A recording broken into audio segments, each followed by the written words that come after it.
Good evening. Thanks for joining us. Tonight, the alleged serial bomber is in FBI custody, charged with attempted murder after a bloody shootout with police.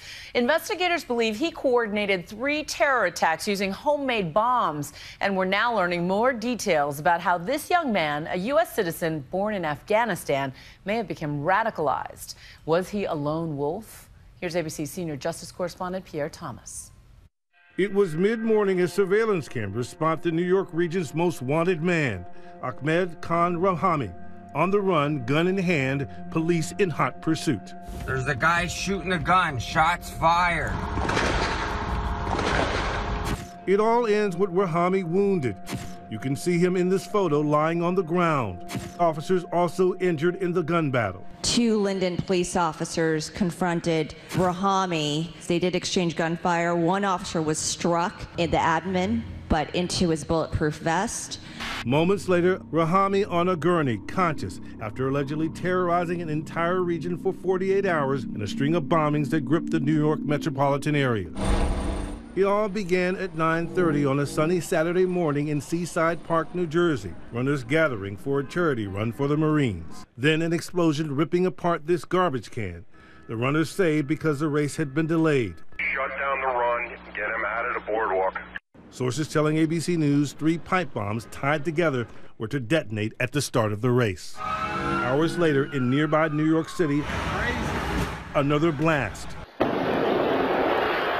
shattering the joy of a Saturday night. We heard like this huge explosion, like the ground shook and like windows shook. There was big black clouds like smoke. Surveillance videos like this one showing a man dropping something near the dumpster in the New York City neighborhood of Chelsea.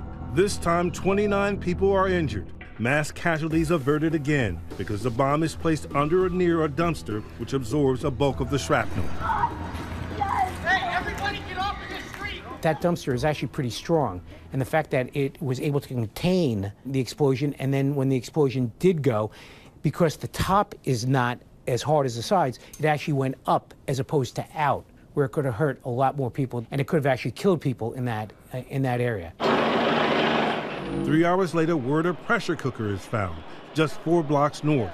At first, authorities don't think the incidents are related, but then around 11 p.m., a major clue breaks the case wide open.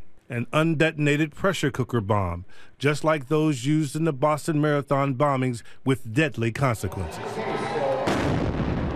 I walk right by here and there's a pot on the street with wires sticking out of it, and think that it's probably a kid's science experiment. A flip phone is attached. The pressure cooker device is a treasure trove of information. A flip phone was used both for the first incident in New Jersey and the second incident in Chelsea.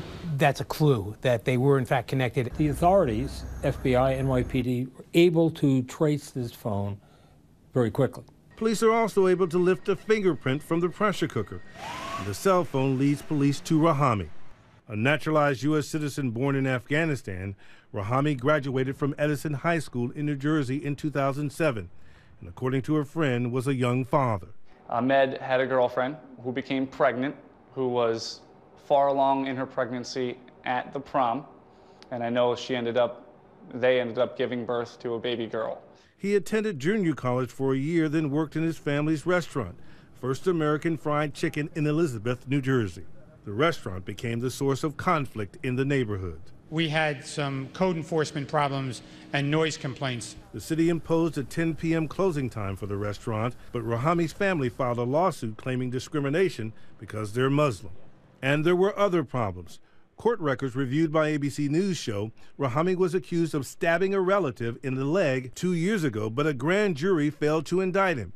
And U.S. officials also tell ABC News that Rahami traveled to Afghanistan and Pakistan, later telling authorities he had a wife in Pakistan. If he has made frequent trips to Afghanistan, then investigators, in particular the FBI, are going to have to figure out who he visited and what was the real purpose of his trips. By Sunday night, police are locking in on Rahami as their primary suspect. 5 of Rahami's family members are detained on a New York City bridge. Police suspect they're headed to fly out of JFK Airport, but later the family is released. Then, just after 8:30 Sunday night, two men find a backpack near the train station in Elizabeth. It contains 5 pipe bombs, and as police attempt to disarm the bombs, one of the robots cuts the line, causing this explosion. Fear spreads across the New York region. Tension is particularly high because the UN General Assembly is in session, and leaders from around the world are arriving. And by now, the bomb scare has made its way into presidential politics. Just before I got off the plane, a bomb went off in New York, and nobody knows exactly what's going on. Obviously, we need to do everything we can to support our first responders. Early Monday morning, police make the critical decision and release Rahami's name and photo, sending this text to everyone in New York City. Then police get a tip.